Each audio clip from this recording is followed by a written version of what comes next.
Hai, Assalamualaikum. Bersama Teacher Mas lagi di Nota Kecil untuk Ibu Bapa yang Berjiwa Besar. Hari ini Teacher Mas masih lagi di dalam bilik kita bersama Teacher Intan dan bersama Teacher Ija di belakang. Actually kita Teacher Intan tengah buat satu apa Teacher Intan buat? Untuk cikgu, untuk mengenai kita punya promosi yang terbaru tu, promosi Ramadan. Dan Teacher Ija dia tengah buat SOP untuk kelas online. Kita nak buat kelas, kita sedang merancang kelas online untuk bacaan, reading untuk 6 tahun. Sebab kita nak fokus 6 tahun sebab kita faham keadaan-keadaan macam sekarang ni, kita tak boleh nak buka kelas. Jadi kita kena fikirkan sesuatu yang lain lagi. Kena fikirkan sesuatu yang di luar kotak. Jadi bila kita fikirkan sesuatu yang di luar kotak, insya-Allah kita dapat memberi lebih banyak input kepada anak-anak murid kita. Okey, hari ni ada 3 tips. 3 tips, okey. Tips pertama, sentiasa menambah ilmu keibubapaan. Macam Teacher Mas buat hari-hari ini, nota kecil untuk ibu bapa yang berjiwa besar. Ini adalah tips parenting. So macam biasa Teacher Mas ambil dari Tuan Badrusani, buku Brilliant Parents.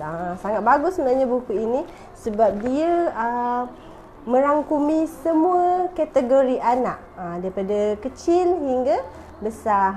Bersama kita hari ini yang sama-sama Teacher Mas hari ini, Teacher Fahana, Nizam, Teacher Ija pun ada. Sama-sama menonton live. Terima kasih. Okey, tips pertama. Teacher Ima baru masuk. Okey, tips pertama, sentiasa menambah ilmu keibubapaan. Okey, sememangnya tiada penghujung dalam perjalanan mencari ilmu. Sebenarnya every day yang kita buat, kita mencari ilmu. Kadang-kadang ilmu yang diperolehi bulan lepas dah basi untuk kita gunakan pada bulan ini. Kadang-kadang kita belajar 5 tahun lepas dah tak boleh apply untuk sekarang. Sama juga macam kita belajar Januari itu hari, kita belajar secara offline, maksudnya secara di dalam kelas. Tetapi sekarang musim PKP kita dah tak boleh guna lagi belajar secara di dalam kelas. Kita kena belajar secara online. So berbagai kita kena cari solution macam mana kita nak menyampaikan ilmu itu mungkin sedapat yang di dalam kelas. Okey? Okey. Maka sama-sama kita terus belajar. Kita ni manusia ni memang terus belajar sampai kita dah nak meninggal nanti pun kita masih lagi belajar. Anak anda sememangnya memerlukan sesuatu yang segar dan seseorang yang memahami situasi terkini. Andalah orangnya. Okey, apa lagi? Mulakan pengembaraan memburu ilmu anda di majlis-majlis ilmu. Sekarang dah tak boleh lah nak pergi majlis ilmu. Kita dah tak boleh nak buat seminar, tak boleh nak buat kelas. Yang boleh cuma online coaching, online kelas. Banyak sangat online kelas ni. Teacher Mas pun dapat tahu, bercerita pun ada online. Semua tu bagus sebenarnya sebab nak memberi input supaya kita tak terus terleka dengan kehidupan kita yang di rumah saja. At least kita dekat rumah, kita ada input-input yang lain. Okey, sekarang kita juga boleh baca e-book. Banyak sangat yang dijual e-book. Ibu-ibu yang dijual, so kita boleh beli dan kita boleh baca sambil-sambil duduk di rumah. Dan juga ada juga blog keibubapaan. Ada Asian Parenting. Teacher Mas suka baca di blog Asian Parenting. Situ banyak sangat info-info yang menarik. Dia info terkini, pelbagai info lah dekat dalam tu. So apa lagi? Jom kita terus mantapkan ilmu keibubapaan. Okey, tips kedua. Tips kedua, percaya bahawa anak anda itu unik. Kadang-kadang bukan semua dan bukan parents yang sedang menonton ni lah. parents lain yang kita tengok senario zaman sekarang, ibu bapa suka membandingkan anak anak sendiri dengan anak jiran sebelah, membandingkan anak sendiri dengan anak office mate yang sebelah meja. Kebetulan umur sama, suka membanding-bandingkan, tanya anak awak dapat nombor berapa? Anak awak dapat nombor berapa dalam kelas? Besok tadi. Oh, dia tak ada anak. Lupa dia tak ada anak lagi. Okey, dia macam gitulah senario sekarang. Dia suka senario yang suka membandingkan anak. So, bila membandingkan anak, kita dah tak nampak keunikan anak. Tapi bila anak jiran sebelah tu lebih bijak, lebih pandai, so kita akan rasa bila anak kita tak pandai lah kan, bila anak dia lebih pandai, kita akan rasa down.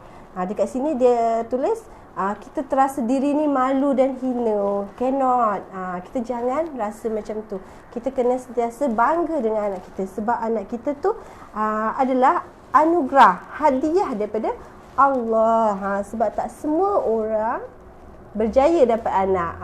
Tak semua orang berkahwin dan dapat anak. Ada yang berkahwin tapi 10 tahun kahwin tak dapat anak. Tapi kita ni yang ada anak, baru setahun kahwin dah ada anak, alhamdulillah, kita kena bersyukur dan percaya anak itu anugerah Allah dan ia sangat unik.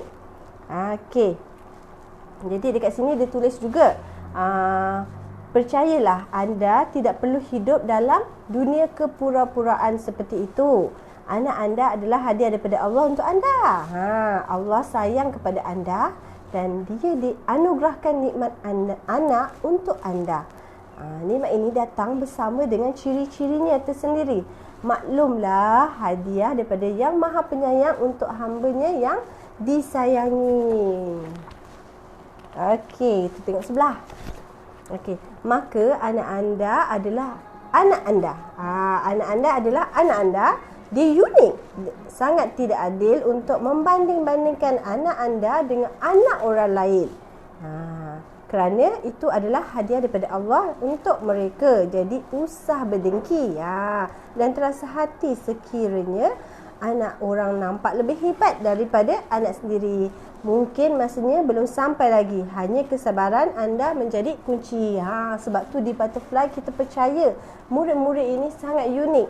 Kita tak terfokus kepada sesuatu subjek. Kita merangkumi semua. Sebab tu pelbagai aktiviti diadakan untuk kita kembangkan sel dia, untuk kita cari apa keunikan anak-anak ini. Sebab tu kita ada reading, kita ada supermat, kita ada baking and cooking class, kita ada pelbagai-bagai lagi aktiviti untuk kita mencongkil. Ada separuh anak-anak ni. Okey, ini kenyataan sekarang ni. Anak A pandai membaca. Anak B tak pandai baca. Jadi kita kalau secara logiknya kita akan cakap anak A ni pandai, lebih pandai daripada anak B. Tapi sebenarnya anak B ni dia pandai melukis, lagi cantik daripada anak A. Anak A ni biasanya bila dia dah pandai sesuatu, dia dah tak pandai yang lain, betul kan? Sama juga macam anak B. Sebab kita sebagai kita ibu bapa ni selalunya fokus membaca dulu kan, betul tak? Semua ibu bapa macam tu. Saya pun dulu macam tu. Tapi bila kita dah belajar parenting, sebenarnya anak kita unik. Dia ada kelebihannya. Jadi apa kalau dia minat melukis, why not kita belikan dia warna pensel yang banyak, yang kita mungkin belajar sekarang ni boleh belajar online, banyak lagi pembelajaran online. Saya tengok dekat YouTube, boleh belajar online macam mana nak shading dia, macam mana nak warna dengan yang betul. So itulah kelebihan anak B. Tapi anak A dia mungkin boleh membaca dan dah tentu juga dia mungkin boleh menulis. Why not kita suruh dia create satu blog untuk dia, blogspot ada yang free tu. So kita create dan kita suruh dia bercerita tentang diri dia hari ini. Hari ini hari Selasa, ibu saya masak ini. Yang simple-simple pun. So dia itu adalah satu, kita cari keunikan dia. Kita jangan terfokus kepada satu-satu bidang saja. Memang kita percaya anak-anak kita sangat unik. Tapi core untuk biasanya kalau anak ni pandai membaca, mungkin dia akan kurang sikit daripada maths. Tapi kalau anak tu pandai maths, dia mungkin kurang daripada membaca. Sebab tu kita ada program Supermat dengan reading. Tapi ada juga yang pandai kedua-duanya. Alhamdulillah. Tapi kita tak tinggalkan juga untuk seni, untuk art and craft, untuk baking. Kadang-kadang ada budak ni mungkin dia belum mencapai tahap membaca dan mengira, tapi kita boleh nampak daripada segi dia suka menolong orang, suka membantu, pandai bercerita, empati lebih. Itu juga kita boleh highlightkan mereka. Okey, jadi percayalah anak anda sangat unik.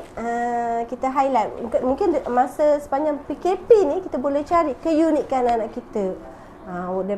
Pelbagai kita ada berapa multi apa? Ada 9 multi apa? Multi intelligent. Kita ada multi intelligent sebenarnya. Nanti mungkin Teacher Mas ada masa kita boleh bincangkan mengenai 9 multi intelligent. Sebenarnya daripada 9 multi intelligent tu ada salah satu anak kita. Macam tu ya. Okey. Nombor 3, aspek emosional. Muhasabah diri.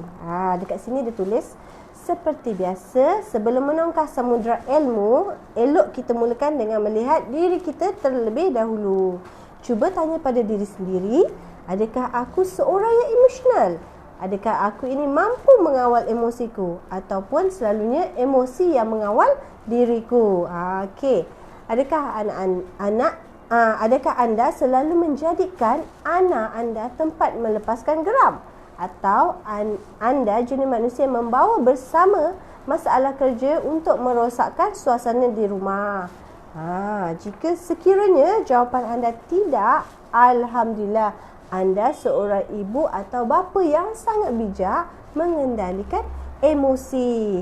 Namun jika jawapan sebaliknya, anda perlu bermula dengan mengakui yang anda salah dan mahu berubah. InsyaAllah ini bakal menjadikan proses pembelajaran dan perubahan ini berjalan dengan mudah. Apabila ego besar diketepikan, ia bakal memberi ruang besar untuk ilmu yang lain diisi. So, jom perbaiki diri dan mantapkan emosi. Itu saja rasanya perkongsian 3 tips hari ini. Pendek je ya tips dia. Okey. 3 tips, moga kita menjadi ibu bapa yang sangat bagus, sangat baik untuk anak-anak kita. Okey, sebelum live ni habis, Teacher Mas nak promote lagi mengenai kita punya Ramadan promotion, iaitu untuk play school. Untuk play school ni full day. Play school ni ada yang tanya Teacher Mas, play school ni macam mana? Okey, play school ni untuk ibu bapa yang bekerja. Dia fokus untuk ibu bapa yang bekerja, dan umur dia 1.5 tahun. Sebelum ni kita ambil setahun, tapi kita dah naikkan umur dia, rate umur dia, sebab kebanyakan tempat dah umur 1 tahun tu dah penuh. Jadi kita naikkan rate umur 1.5 tahun sampai umur 4 tahun. So aktiviti dia pelbagai aktiviti lah di dalam play school. Tapi dia tak terlalu fokus kepada buku, dia banyak hands on activity. So sebab apa? Anak kita ni banyak menggunakan gadget dalam kehidupan kita seharian. Kita pun sama, banyak pegang handphone every day. So sensory ni hilang. Jadi bila kita banyak buat aktiviti sensory dekat play school, so insya-Allah akan mengembangkan lagi potensi anak-anak kita. So yang create activity play school tahun ini, tahun 2020, Teacher Intan yang sebelah saya ni, dia memang fokus buat create activity. Pelbagai aktiviti yang play school buat tu, kalau kita tengok gambar yang dekat page, itulah Teacher Intan lah yang create. Dia pakar dalam aktiviti untuk play school. Okey, itu saja hari ini. Kids Today, Leader Tomorrow. Assalamualaikum.